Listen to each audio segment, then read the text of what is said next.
talk to animals. My name is Shannon Cutts. I'm an animal intuitive and sensitive animal communicator, if you will, and a Reiki master practitioner here at Animal Love Languages. And for those of you who are listening to the audio version of this podcast, we're also over on YouTube.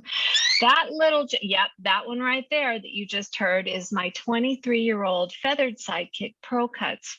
He never misses an episode. He's been with me since he was a 5-week-old chick. So when I say he gets what he wants when he wants it, I think you've got a pretty complete picture of our relationship. And here at Let's Talk to Animals, we're really all about de-wooing, if you will, demystifying animal communication. What is it? Who can do it? How does it happen? How do you know you're doing it? How do you get started doing it? How do you learn? What does that journey look like? And, you know, what is it? How does it change your life when you start tuning into what we in the field are calling the universal language of all species? What is this all about? And maybe if you've landed here because you thought you were going to listen to a different kind of podcast, you thought, oh, cool, it's about pets. And then you're like, wait, this woman's talking about animal communication and the universal language of all species. First of all, I want to say welcome. Thank you for joining us. And second of all, I want to say, maybe there's a part of you, or maybe there's an animal in your house who has drawn you here. And give us 5 minutes, 10 minutes. I've got a particularly special guest here today. Denise from Pet Prana is joining us, and that's Pet Prana, like the energy, Prana, Prana.com. We are going to be talking about some really cool things. We're going to be talking about animal communication, of course. We're also going to be talking about pet numerology. You don't want to miss this. Numbers are cool. I didn't think that back when I was making C minuses and D pluses in algebra and geometry, but I've learned there's a whole other secret life of numbers that makes them a lot cooler, a lot more interesting, and makes me want to make some new number friends. How about that? So Denise, welcome to Let's Talk to Animals. We're so delighted to have you. Thank you so much. And thank you to your co-host who's providing a soundtrack. And I love it. You're a girl after my own heart. I never thought I'd like numbers. I was horrible at math, but we'll go into it a little bit more. I think it's because we were never explained the full energy behind the numbers. There's so much to go into and learn and feel into them. Yeah. So I know you've been doing this for some seasons now, some many moons. And however, whether you knew it or not or expect it or not, I always do like to, give you a little bit of information about what to expect. But I always ask our guests on the show to kind of rewind us, take us back to the beginning. And, how did you come to be sitting in the seat you're sitting in today and feeling so comfortable and conversant to have important conversations using all kinds of different mediums and tools across species boundaries? Because there are a lot of folks listening that aspire but don't yet resonate. Usually when the disconnect is kind of on the mental or the intellectual level. So if you wouldn't mind, just rewind us a little bit and share kind of how things unfolded for you. Absolutely. I think like so many of us listening here today, ever since I was little, I loved animals. I was very intuitive. And for me, not communicating to animals was never on the table as a child. It was something that I learned later on. But, I would spend time, I grew up in São Paulo, Brazil, which is a very urban environment like New York City. So anytime I was in the garden, I'd be connecting and just playing with like the roly-polies and the caterpillars. When we'd go to the farm, there'd be these beautiful butterflies and moths and ants and all sorts of animals just kind of hanging around. And I think the first time I actually realized it was animal communication, just kind of sitting and communing with the animals, was when I watched that movie E.T., where Elliot was connecting to E.T. And I'm like, that's how I feel with the animals. So that was the first time I recognized that this kind of empathic feeling and just kind of knowing what the animals were sensing around me was a legitimate form of communication, because that's how Elliot and ET communicated. So, fast forward to, college years, I shut all that down, went to the traditional path, started a career in advertising, shut it down even further. Although advertising, I will say, was a really great preparation for animal communication to get back into it, because it's all about understanding underlying emotions and motivations and symbolism of colors and shapes. And all of that helped me get back to animal communication. And I always think it's funny, if I had any doubt that this is what I was supposed to be doing, my name is Denise, middle name is Diggs, like a dog digs a hole, and last name is Mange, but in Portuguese, mange, or in English, mange. So, when I read Old Yeller, I was like, oh, that's a bummer. But, there was all these signs and symbols reminding me of the path back home. But it wasn't easy. And I think it's important that we state that up front, because a lot of people, when they're getting back into animal communication, they think I should be able to just tap into it. It should be like tuning into a radio. And I really had to go through different steps to tap back into that natural ability. And honestly, the steps that I took opened up so much more with my ability to communicate with animals. So in that roundabout journey, it kind of made my connection even stronger. That's really neat. I not too long ago, I write a blog post every week, and I wrote a blog post called My 3 Favorite Movies About Animal Communication. Guess which movie was right at the top of the list? See? Yes. So when you said that, my that. heart just jumped, because I was like, oh my gosh, I'm not the only, when we grow up and we have these sensitivities, what often happens is not only do we, at some point, there is the shutting down process, because we're not, for whatever reason, we're either actively discouraged or we're simply not finding that resonance reflected back to us in the company we're keeping. But then it'll crop up in these funky ways, and I'm like, I'm not going to just start sharing about how meaningful that movie was to me. Everybody else was like, oh, extraterrestrials, or wasn't the alien cute? And I was like, that's possible? Yeah. That we could really, that there's this other communication pathway, and I didn't know what it was at the time. But recently my mom and I rewatched the movie, and I could not get to the computer fast enough after that to write a blog post. I want my students to watch it, because the how do you say, mirroring between ET and the boy when there are symptoms and sensations going on in the body. Just if you haven't seen the movie in a while and you think you remember all the scenes, that might be something. Take yourself on and your pets on a fun little family staycation and have movie night and watch ET, because it's a great example of what it's like. It is. It's an inspired film.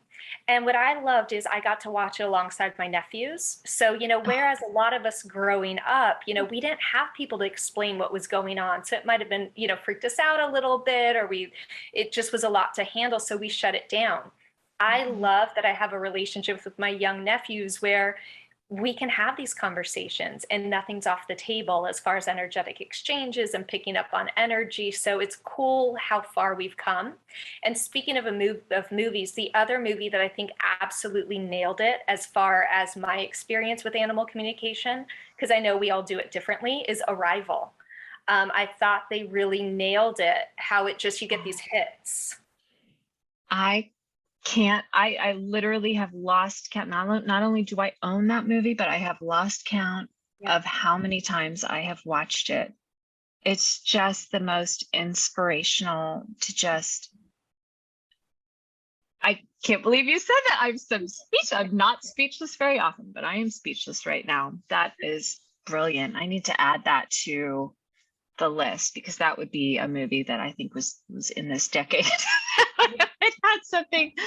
So, and another movie in a book I actually recommend a lot that falls slightly outside of the, the formal field of animal communication, but I feel is extremely relevant, is Dr. Temple Grandin's work with commercial livestock, and her ability to tap into the part of our brain that thinks in pictures because of her autism, and how impactful, and how, and how many struggles that she had to go through to be heard, to be seen and heard on so many different levels. And it does feel, because you and I were chatting right before I press record, and we were talking about how much has changed even in the last year.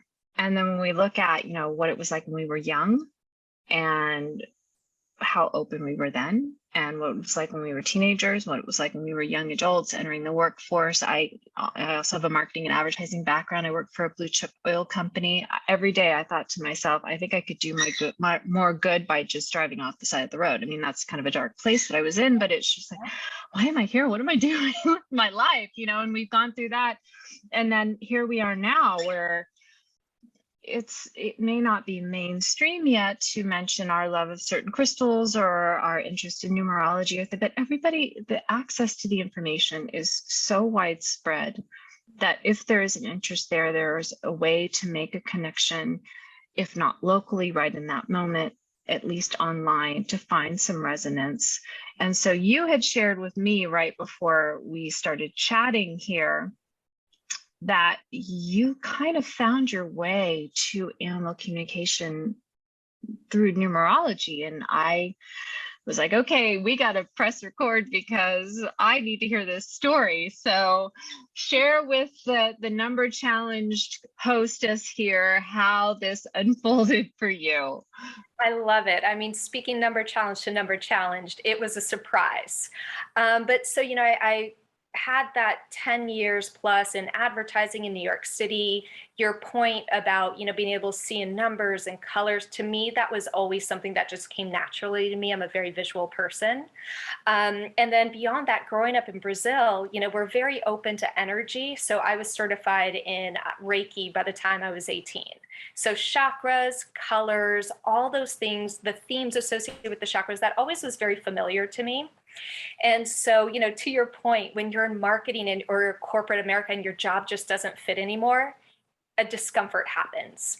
And so that happened for me after 10 years. I was like, you know what, this is it. I'm done. One of the final clients that I had worked on doing advertising for was Purina. And I was like, you know what, I've always loved animals. I, loved the conversations about pet parents and their animal companions. So you know what, I'm in New York City. I'm going to open a doggy daycare. But to do that, I was the most unlikely person to do it because growing up, I never had pets. I was never allowed to have pets. So I was like, okay, I guess I got to figure out dog behavior if I'm going to go into this avenue. So I got certified in dog training, in dog obedience training. And when I started doing the practicum hours one-on-one with dogs and their humans, I was like, forget the doggy daycare. This is it. I love going into people's homes, seeing the dynamic and the relationship. And that's when I started picking up messages for the pets. I just knew stuff as, I would sat down and the pet parent would kind of give me the spiel of what was going on in the house. The pet would just drop information into my field, and I would know things about their marriage, their career, their relationships, their patterns, and it would just all kind of start accumulating. So that was kind of the beginning of realizing that the animal companions are really here to raise awareness for our patterns and what's going on in our life more broadly. And they're there as the dress rehearsal for us to work out some really intricate and complicated patterns that we tend to have with humans or our careers or our relationships. The second thing that happened is I kept getting, like, almost monthly, I would have a different theme. So one month I would get every single dog, every new client that called me had separation anxiety. So I was like, what is up with this? And then I started realizing that a lot of the dogs who reached out to me who had separation anxiety, their names were Leo. And I was like, what is that about? How interesting. I kid you not. It was winter in New York. I was waiting to go into a client's home. I had a little bit of time to kill. I go into spiritual bookshop to look at the crystals and just, warm up a little bit. Wonderful, shiny, glittery things. Yes. right? We love shiny things. This woman, and I'm not even convinced she was of this earthly plane. This woman, tall, raven hair, walks up to me with a numerology book and goes, "You need this." And I was like, okay. And so that's how it began. I looked up Leo. I realized it adds up to a 5 overall vibration. And 5 has to do with adventure seeking, variety, leadership. And I started realizing that, okay, with the separation anxiety, they want to go on the adventure with you, of course. And so every time I would go to a pet parent's home, I'd look up the dog's name, I'd look up the human's name and compare the numbers to see what their tendencies are, what their motivations are, and what they were kind of complementing each other. What energy was the human missing that the animal was bringing to the table? And that helped me really jumpstart some of my intuitive communication and how I married traditional dog training with intuitive aspects of the work to really take a holistic approach to managing our pets' behaviors. That's pretty darn cool. It really truly is. And it's been inspirational. It's been a lot of fun. It's inspirational to me personally. I feel like it's going to be tremendously inspirational to our listeners and our viewers, because it's proof positive that if this is a path that you're interested in following in your heart, and it doesn't really matter what your mind throws at you. It doesn't really matter whether you've had, all kinds of formal training or you just kind of make your own way.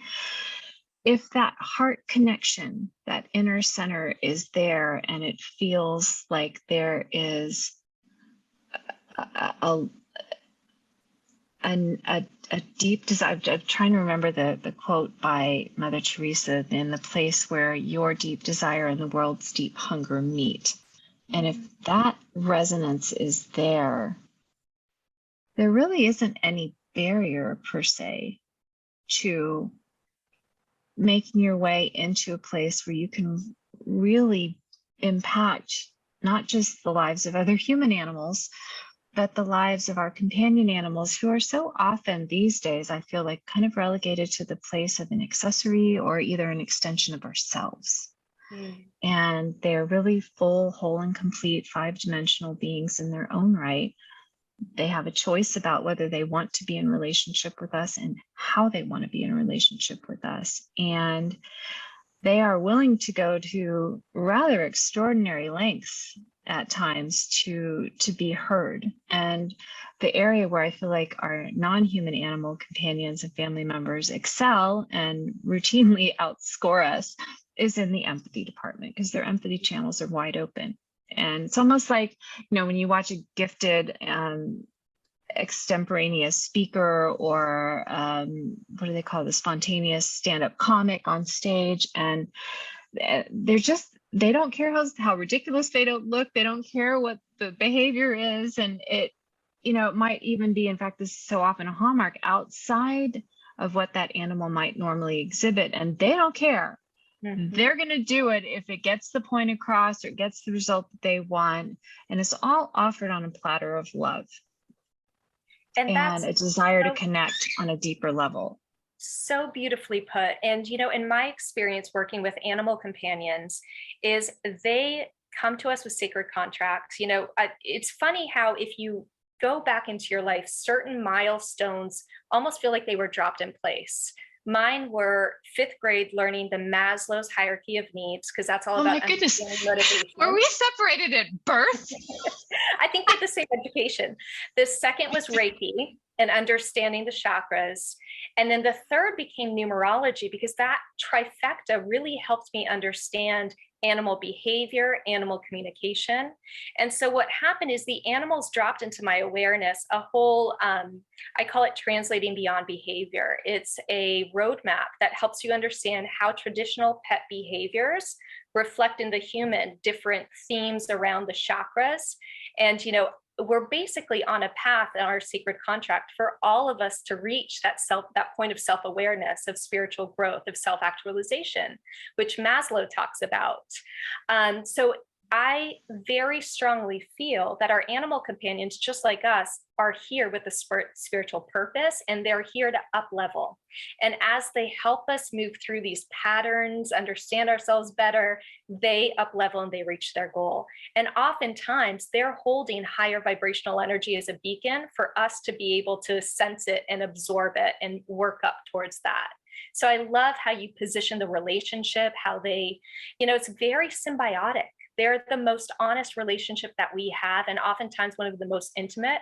We're not afraid of being vulnerable around them. They're great dress rehearsals because we know they're not, we have that unconditional understanding with each other.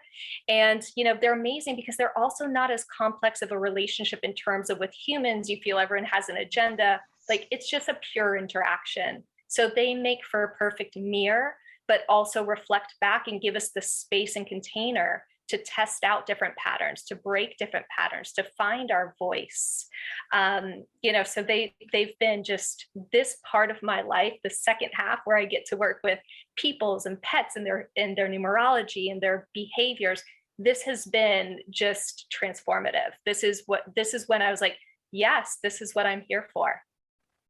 I look back and I'm listening to you now, and I look back, I'm turning 52 this year, and yes, Maslow's hierarchy of needs in high school and college, and coming through that marketing and advertising background where I realized if I don't choose my own mentors and choose wisely, then there are mentors all around me, and I won't necessarily know that I'm not receiving the influences that are going to evolve me. I can either let myself be blown about by every billboard that I see, or I can anchor to inspiring individuals of all species who are really, I feel like, are really making a difference and really up-leveling in their life and be very deliberate. And I think Brene Brown talks about, in her book, Daring Greatly, where we enter the arena and we pick very carefully who we choose to let speak into our lives based on, are they doing the work out in the world? And our animals, they come in with street credit in that area. But I was Reiki certified by the time I think I was 21 or 22. And here I am 30 years later. And I share that because there's always been an interest in everything from crystals to energy centers. I've always felt things in my body really strongly. I didn't, for many, many decades, have the language to understand or work with any of that. But for those of you who are listening or watching, and you may be thinking, so much about this, maybe it's not Maslow's hierarchy, maybe it's not Reiki per se, maybe it's something else. But if you can start to look into your life and see some themes, areas where you just kind of seem to naturally gravitate back to this again and again, and you think, oh, it's, I look back at my career path, oh my God. In a way, it's kind of like, how many temp jobs have I gotten fired from? How many times have I had 2 or 3 jobs at one time because I was doing this, that, or the other? I was trying to find my path, trying to find my people, hopeful out there that there might be people, that I had people. And it's never too late. There's never any wasted time. There's something in whatever craziness in your background that is actually going to make sense. And I share that from a place of deep humility, looking back at some of the jobs that I literally just thought, how could there be a less well-fitting match? And now I think, I learned that, and this I can bring into. And yeah, it's hard to wait. But perhaps let's talk to animals, and my conversation with Denise today, perhaps this is your version of a beautiful raven-haired woman walking up to you in the store and handing you a book and saying, this is what you need. If this podcast today touches one person and inspires you to step up to that scary plate all out in the open and say, yeah, I want to learn more. And really approaching it from that perspective, I just want to learn more, and I want to make a commitment to follow my interests, to follow my curiosity. And I encourage you to look her up as well. One of my most where brain turn on. Impactful teacher Sonia Choquette, she talks about, wonder about 20 new things a day. And I think she got that from Albert Einstein, or maybe it was the painter Monet or Picasso, somebody like that, who used to send his students into the field for a full day to just look at things and wonder about them. And it's like, just play, wonder. If you're curious about numerology, maybe just go check a book out of the library or watch a YouTube video on it. If you're curious about chakras, if you're curious about crystals, if you're curious about animal communication, I have a free 5-day animal communication camp at animallovelanguages.com. I know, Denise, you've got a membership, you've got lots and lots going on. You've got videos, you've got resources. Here we are, and we just want to add a little bit more wonder and sunlight and joy into your life and into the lives of your animals. So let's talk about. Well, actually, something. Can I build on what you just said? Absolutely. This is really important, because I'm here speaking to you and we're connecting on this. And for me, I'm on the other side of it, right? I went through the animal communication. I went through the frustration of cutting off, trying to get back in. And now I'm here. But it wasn't an easy process. Like, I worked in advertising. I was incredibly successful, goal-oriented, type A, driven by my masculine energy. So when I went back into animal communication, when I kind of got the nudge from the animals, it was not easy. I failed the first one, the way I looked at it. I got there, I sat there, it was a weekend intensive. I was like, this is going to be cake. I've been doing, I did this when I was little. I sat in there, crickets. No message came. I couldn't see visuals. I cried, and I don't cry a lot. Like especially coming out of advertising, I was very composed. I lost my composure. I was so frustrated. But had I not gone through that and then had this exploration where I went deeper into spiritual podcasts, explored everything, was hungry, thirsty for knowledge, finally found another animal communication course that was more suited to the way that I learned. But then numerology came into play. And what I found was really helpful with that, as I opened even more deeply into my animal communication, is I realized I am a type A kind of person. So when I do the numerology, I'm giving my left brain something to do, something to focus on, so my right brain or my intuition can flow. So if anybody here's listening, they're like, man, I want to do that. I try so hard. I practice. I do everything. It's going to come. This is the exploration. This is where just the different ways that you pick up on messages, the different points of input, you're just collecting all those tools, but it will come. It will come. You were headed in the same general direction I was headed in, because the next question that we always have to tackle is how. Okay, what do I do? How do I get started? And what I tell my students is, this is a part of the process, using your intuition to sense when it's a fit, when it's not.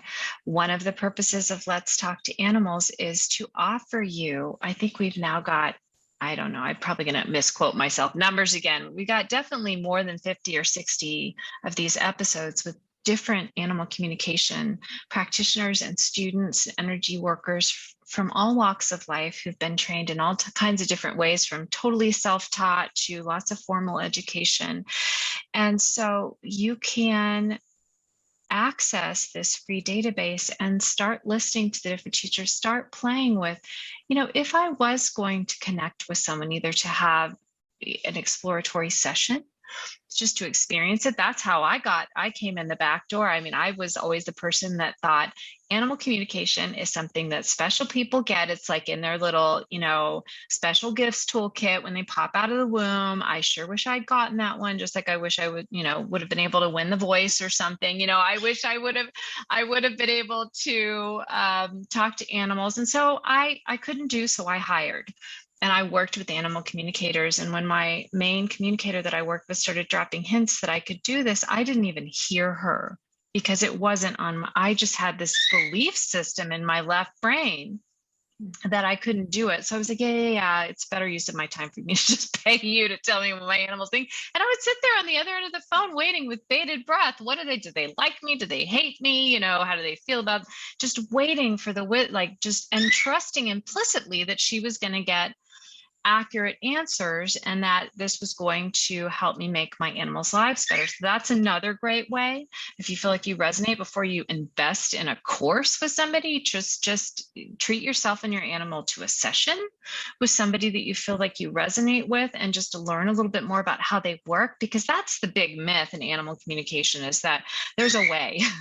There are many ways. It's a process of unfolding who you really are, and it's about how you like to build relationships with other beings. And here, the sky's the limit. The doodle bugs, or the crickets, Yeah. will, or the cockatiel who's biting my back right now because he wants neck feathers and all kinds of other things that Zoom isn't really.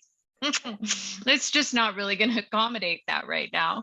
And so just consider, who do you resonate with? Have a few sessions, learn more about, and, just stretch yourself, learn from a few different people, take some free webinars and classes. Most teachers offer those to get just a sense of how they teach, and just give yourself, you may just discover that something turns back on inside of you that you forgot ever got turned off.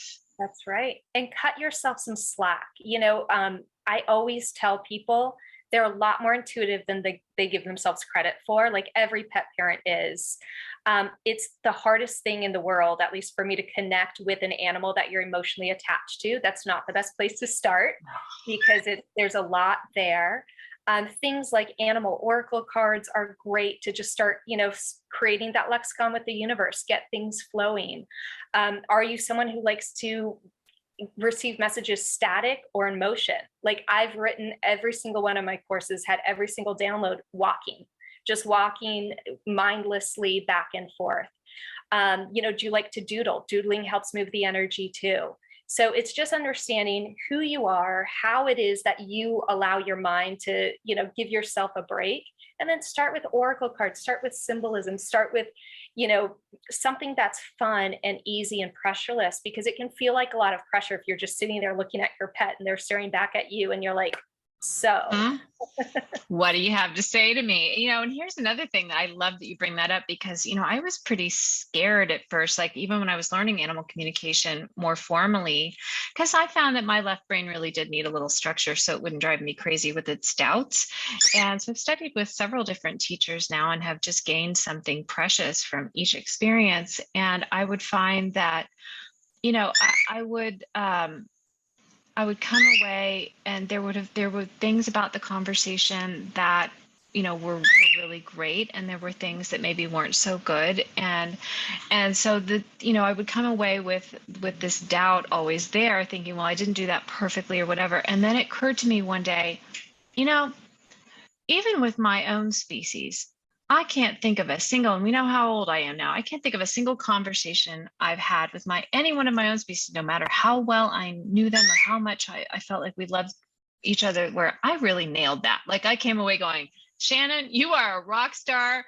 That flowed. It was effortless. It was perfect. Not a word out of place. So we have to really not lower the bar, but just move the bar aside and just say, this is an organic process. Some animals will be eager to talk with us and chomping at the bit. Others will be less eager or even a little resistant, and it may take some warming up. These are conversations we're having. And I love how you talk about, do you like it? Do you like to receive, information in motion? Maybe it will take some time. Maybe different teachers do it different ways. Some like to just open up the channel and see what flows in the 24 hours before. And others are like, okay, it's 12:01, time to talk, Exactly. It's like, so you play with that and you find out what seems to work best. And you also are continually exposing yourself to more different ways, different ways, different pathways, so that if something isn't working with a particular animal that you would like to talk with, you can try something different that may fit them better. And this is all about opening that empathy channel. Yeah. and And I really think that feeling into it, you know? yeah. And so we talked a lot about the process, how to open up, how to kind of Mhm. create that container for yourself. But I think equally important also is understanding what kind of messages you tend to get. Because I always like to say I'm Very not an true. animal communicator for everyone. I recently had an experience where I could tell going into the reading, the person was very attached to hearing one very specific thing. And the way that I work with the animals, there's animal communicators get different sorts of information. Some get, I like this toy, this ball, this food, very much about their daily life. Others get a lot of information about, medical intuition, what's going on in their bodies. None of those tend to come through for me. What really comes through for me is what's going on in the human's life, what they're working on, their patterns, their gifts, their purpose. Because when we understand that, we can vibe higher, and so can our pets. So if you are looking for something like, I like this ball and I love you, and you didn't do anything wrong and we're good, and I'm not the one to come to if you want the message for your pet to absolve you necessarily. They give it to you straight. They tell you, here's what's going on. Here was my role with you. This is why it was perfect. There's never judgment. There's never lack of compassion. Every message is rooted in love. But sometimes they show patterns that are tough for us to see or hear. But given that it's through love and compassion with the animal who loves you the most, you're more open to it. So if you're looking into animal communication, not only understanding how you best receive the messages, and are you, claircognizant, are you clairaudient, are you clairvoyant, like how you're getting the messages, it's also understanding the brand of communication you get. For me, again, it's very much about what's going on in the human's life, not so much about, does my pet like the yogurt that I'm giving them? The Right. answer is probably yes, but then let's go deep. That is important, because it may mean that if you want to have a session, you take a look, just like if you were going to choose a mentor or a life coach for yourself, because essentially you kind of are, in a way. Your animal is your mentor and your life coach, and you're choosing someone to translate for you, and you're thinking about, what's really going on. There is something to be said for, doing a little prep work and thinking about, what is my goal for having this conversation? Any important conversation benefits from taking a little extra time to set. I'm big on intention setting, because it helps my left brain that's always off over there worrying about something to come back here right now. And if we want to worry about something here, let's focus it in the form of an intention. This is where we're headed, not where we've been, kind of thing. And so I love the intentionality of considering even how our own backgrounds may fuel more of an interest or an ability or open pathways. And it's not that we can never get information about the yogurt or the ball or whatever it is. It's just that maybe that pathway isn't as open. Maybe that pathway just isn't relevant. There are so many, this is a big concern. Of course, both you and I come from a marketing and advertising background. And so it's all about, competition and analyzing the market, and, where's our unique selling point and that sort of thing. And just understand, if you're listening or you're watching, especially if you feel like you're kind of late to the party because things are opening up more, think about all the animals in the world who will never encounter a human who is willing and able to hear them unless you step into the arena with us. There will never be enough. I have one colleague, I did a podcast with her, and she just sent a blog post out, Maribeth Decker, and she talked about, her dream is to have an animal communicator in every home.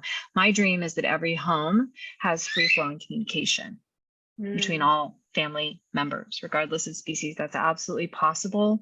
Doesn't mean that everybody in your life is going to be on board with your dream to facilitate that and make it happen. Not necessarily, but what's important is that you're on board.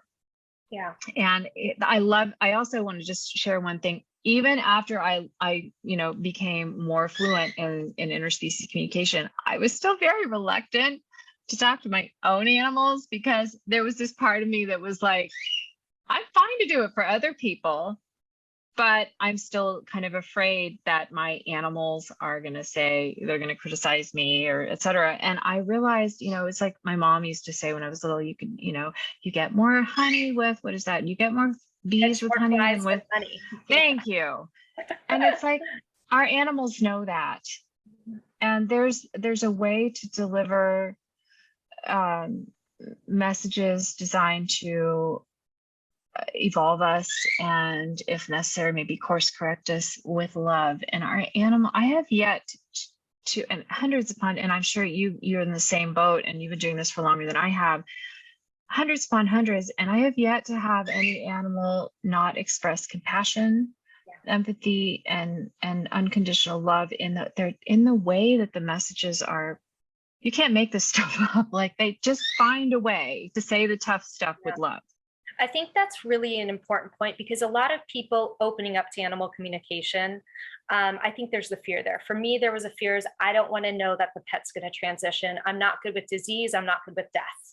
And that's in my personal life. That's with humans. I hate doctors. I hate it all. So for me, that was the parameter. I'm like, I don't want to talk about that. So I set that barometer. Nobody came in with that stuff. Little by little, they opened me up and, eased me into it. But if, from day one, you told me I was going to be connecting with animals to learn about, really deep, dark stuff, I probably would have shut down. But it's also really important to know that to your point, I've never heard anything threatening, like if you don't do this, then it's always about free will, free choice, compassion, and love. So anytime I've heard messages from animals that have an edge to them, I'm like, that might be an egoic interpretation, right? And I think that's always important when we are the animal communicator, because a lot of times you sense, because you are an open channel, that person really wants to hear something. They really want to hear a specific thing.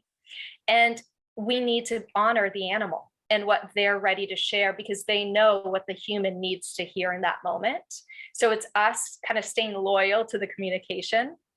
And then also, if you're in an animal communication session, say you're as the receiver, if there's something that doesn't resonate with you, knowing that there's interpretation. So, trust your gut, because that even might have been dropped in by your animal companion for you to realize, no, that doesn't jive with me. I got to listen to my gut. So I don't know how it is for you, but also when there's really difficult things or like something that's a complex pattern, I've always been a TV addict. They'll drop in scenes from a movie. So, it'll be like, okay, so have you seen this movie, this scene, or it's like a quick shorthand. And they're like, I know exactly what you're saying. Yes, I was watching that movie yesterday. So, back to our point where there's no wasted time, there's no roundabout path, everything's going to become a tool. TV watching, go for it. It helps. You get references to characters. So I once in a previous career, I once wrote a whole chapter in a book of mine that's now out of print, but it was about movies as mentors. And because I was like always I loved a movie. I just would picture myself as the character and like, what would I do? And like, oh, I don't know what to do. Then I'm okay, what do they do? Okay, I'm gonna try that, just kind of always that. And it's that spirit of learning. And if you're keen to learn new things, if you want to add, this is where I always start. If you want to have a conversation with an animal to your bucket list, that's a pretty darn good thing to add. Yeah. And whether you approach that because you'd like to learn it, or you approach that because you'd like to find somebody that you trust to facilitate that for you, or both, it's just a pretty darn cool experience to have. Mm-hmm. And there's really no downside to it from that perspective. And it's an opportunity, most importantly, for you to become closer to yourself, because you're going to trust your intuition to guide you to someone that you feel can get you, can shine a little light on the next steps for you on your personal path. How do you get a little closer to those items on your bucket list? Every day I get a little closer to one day patting a Galapagos tortoise on the neck, hopefully in the islands. I am not there yet, but I am heading in that direction, at least in my head, in my heart. So think of it that way. Speaking of next steps, one of the things I always love to do on Let's Talk to Animals is to invite our special guest to share how can our listeners and our viewers find you? What are some different ways they can work with you? And what would you recommend for somebody? Because we've been talking a lot about, the folks who are just animal communication curious, but maybe haven't ever even had that experience. So what would you recommend? Where, especially if they feel like they resonate with you, like, where do we start? Animal communication curious. I love that. Yes. That's brilliant. So I always say, if you're animal communication curious, you're already doing it. You're just not realizing where it's hitting and how it's hitting. So a lot of times in animal communication session, they give you a lot of validation. That's how it is with me. They'll bring through messages. They'll be like, oh my God, I just said that. Or, oh, I totally thought that. I'm like, see, validation. So that's always helpful to just get a second set of eyes. If anyone ever wants to connect with me, it's petprana.com or @petprana on social media. But I have a couple kind of signature courses. One is called Healing with Chakras. And that's if you're a pet parent, or maybe, you're just interested in the chakras. And it goes through different pet behaviors, whether it's a dog, a cat, a bird, it all tracks. And we go chakra by chakra, talking about the different themes of the chakra, the archetype of the chakra, behaviors, and how to actually manage them through traditional training. But we also go through the limiting beliefs of each, and there's exercises, case studies. That's one of my favorite courses. That was just like the first download that I ever got, and it still stands to this day. The other online course that I have is a numerology course, and I love numerology. It's this, and I'm not pragmatic, so for me, it's sort of like, I introduce the numbers, but I really want you to build the relationship. There's a lot of numerologists who are very strict with what the numbers mean and how you calculate it. For me, it's a means to reach an end of opening to your intuition. So it's more playful, it's easy, it's accessible. You see me counting on my fingers because still, numbers. Yeah. But it's a really fun, just, quick, instantly downloadable opportunity to just start playing with something different that still helps you open up your intuition. I have one thing that's really interesting that you might have found too. When you start opening up to the animals, you go in thinking, great, I'm going to connect with animals.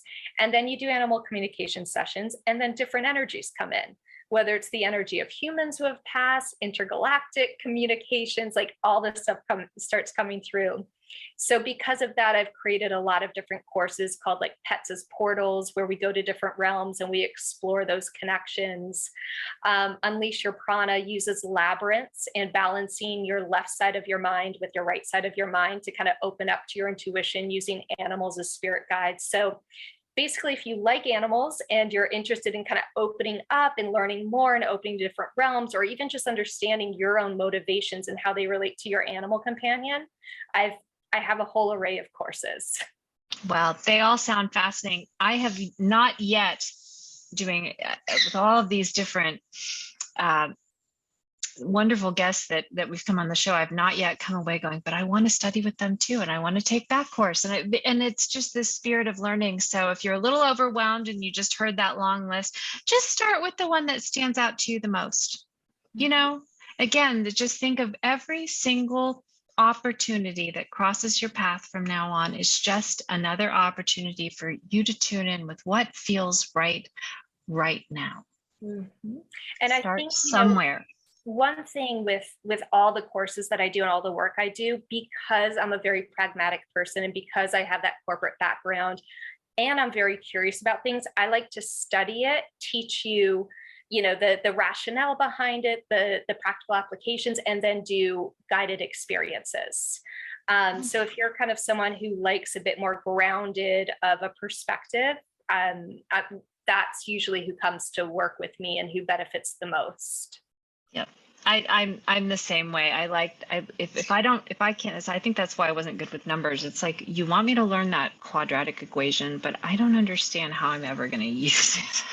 It's like, right. If I can't start doing, even when the person came to install our generator, I was like, can I do the on and off? Like, can I actually touch it? Can I do it? Because that way it'll code into my neural pathways. So I like that. You get up, there's not a lot. I always liken it to, it's very unlike probably most of our formal education that we've had. It's not you sit for hours, weeks, months, years studying and learning and memorizing and then rehashing. It's you get in, you get out quick, and you start using it right away. And that's what makes it fun. So that's what you're signing up for. If you decide you want to pursue more hands-on experiences with animal communication, either facilitated or you're the facilitator or both. And we welcome you to join us on that journey. Denise, it's been such an honor and a pleasure to finally get to connect with you. Those of you who are listening, you have no idea how long it took for us to finally convene here, and it's been worth the wait. Petprana.com is where you can find Denise. You can learn about her courses, her membership, and her private sessions. You can find Yep. Is it almost time for parrot evening rice? It is, isn't it? You can find me and Pearl and my Redfoot Tortoise Maltese and our Dachshund Flash and my baby box turtle bio. Worth a visit just for that. Over at animallovelanguages.com, lots of free tools there. And most importantly, if you head over to Learn with Me and you click on podcast, you'll find this episode. You can re-listen on many of your favorite podcast platforms as well as on YouTube. And you can also access all of our past episodes and sign up to be alerted about upcoming episodes and enjoy the wonderful new community of like-hearted animal lovers that you have now become a part of. So thank you again, Denise, and thank you, Pearl, and so grateful for you, our listeners and viewers. If you have questions, if you have requests for guests, if you have ideas, we'd love to hear from you, and see you again next week. Okay, all our love, and bye for now.